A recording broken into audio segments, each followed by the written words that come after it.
Fix TikTok unable to authorize. That the process is very simple and easy. So number one thing is what you have to check is you have a stable internet connection. So make sure that you go to your Wi-Fi and check that if you are connected to a stable Wi-Fi connection. If you do so, all you have to do is to go to the further condition. For example, if the issue still persists, what you have to do is to clear the app cache. For that, go and hover over the application and go to the app information. In the app information, what you have to do is to go to the data usage or the storage.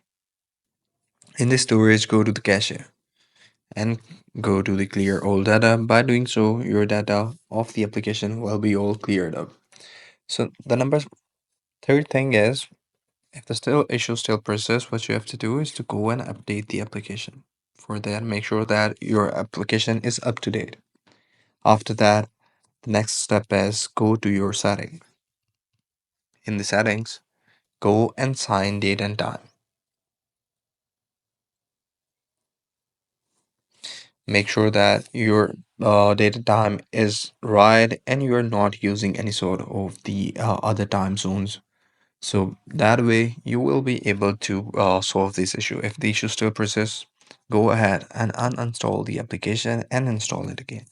So that's how you can do it. I hope you find this video helpful.